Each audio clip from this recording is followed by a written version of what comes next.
नमस्कार साथियों, मैं अनीता श्रीवास्तव आपका हार्दिक अभिनंदन करती हूँ। श्रीमद् वेद व्यास द्वारा रचित महाभारत के 8वें अध्याय में आज का प्रसंग है प्रमितवरा का जन्म, रुरु के साथ उसका वागदान तथा विवाह के पहले ही सांप के काटने से प्रमदवरा की मृत्यु। उग्रसभा जी कहते हैं, ब्राह्मण भृगुपुत्र च्यवन ने अपनी पत्नी सुकन्या के गर्भ से एक पुत्र को जन्म दिया, जिसका नाम प्रमति था।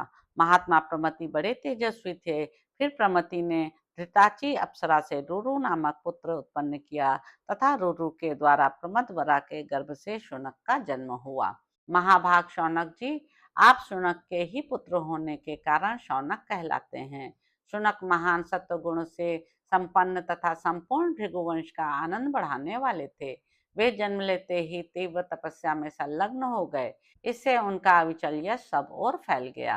ब्रह्मण, मैं महातेजस्वी रुरु के संपूर्ण चरित्र का विस्तार पूर्वक वर्णन करूंगा। वह सबका सब आप सुनिए।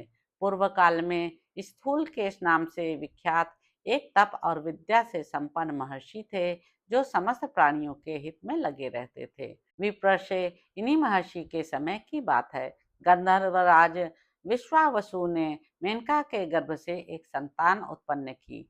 भृगुनंदन, मेनका अप्सरा ने गंधर्वराज द्वारा स्थापित किए हुए उस गर्भ को समय पूरा होने पर स्थूल केश मुनि के आश्रम के निकट जन्म दिया।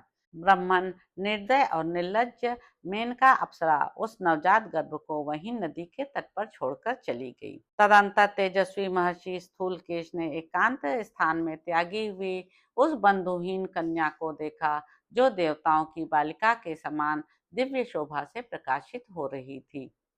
उस समय उस कन्या को वैसी दशा में देखकर द्विश्रेष्ठ मुनिवर स्थूलकेश के मन में बड़ी दया आई। अतः वे उसे उठा लाए और उसका पालन पोषण करने लगे। वह सुंदरी कन्या उनके शुभ आश्रम पर दिनों दिन बढ़ने लगी। महाभाग महर्षि स्थूलकेश ने क्रमशः उस बालिका के जात कर्मादि सब संस्कार विधि पूर्वक संपन्न किए। वह बुद्धि, रूप और सब उत्तम गुणों से सुशोभित हो संसार की समस्त प्रमदाओं से श्रेष्ठ जान पड़ती थी। इसलिए महर्षि ने उसका नाम प्रमदवरा रख दिया। एक दिन धर्मात्मा रुरु ने महर्षि के आश्रम में उस प्रमदवरा को देखा। उसे देखते ही उनका हृदय तत्काल कामदेव के वशीभूत हो गया। तब उन्होंने मित्रों द्वारा अपने पिता भृगुवंशी प्रमति को अपनी अवस्था कहलाई। तदंतर प्रमति ने यशस्वी स्थूलकेश मुनि से उनकी वह कन्या मांग ली।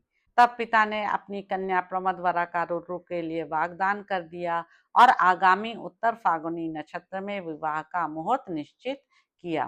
तदंतर जब विवाह का मुहूर्त निकट आ गया, उसी समय वह सुंदरी कन्या सखियों के साथ क्रीड़ा करती हुई वन में घूमने लगी। मार्ग में एक सांप चौड़ी जगह घेर कर तिरछा सो रहा था। प्रमदवरा ने उसे नहीं देखा।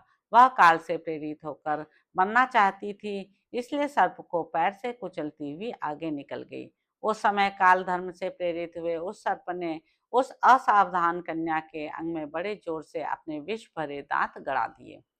उस सर्प के डस लेने पर वह सहसा पृथ्वी पर गिर पड़ी। उसके शरीर का रंग उड़ गया, शोभा नष्ट हो गई, आभूषण इधर उधर बिखर गए और चेतना लुप्त हो गई। उसके बाल खुले हुए थे। अब वह अपने उन बंधुजनों के हृदय में विषाद उत्पन्न कर रही थी, जो कुछ ही क्षण पहले अत्यंत सुंदरी एवं दर्शनीय थी। वही प्राणशूर होने के कारण अब देखने योग्य नहीं रह गई थी। वह सर्प के विष से पीड़ित होकर गाढ़ निद्रा में सोई हुई की भांति भूमि पर पड़ी थी। उसके शरीर का मध्य भाग अत्यंत कृश था। वह उस अचेतनावस्था में भी अत्यंत मनोहारिणी जान पड़ती थी। उसके पिता स्थूलकेश ने तथा अन्य तपस्वी महात्माओं ने भी आकर उसे देखा। वह कमल की सी कांति वाली किशोरी धरती पर चेष्टा रहित पड़ी थी। तदंतर स्वस्त्यात्रेय, महाजानु, कुशिक, शंख मेखल, उत्वालक, कंठ, महायशस्वी श्वेत, भरद्वाज, कौण, कुत्स्य, आष्टीसेन, गौतम अपने पुत्र रुरु सहित प्रमति तथा अन्य सभी वनवासी श्रेष्ठ द्विजी दया से द्रवित होकर वहां आए। वे सब लोग उस कन्या को सर्प के विष से पीड़ित हो प्राण शून्य देख करुणावश रोने लगे।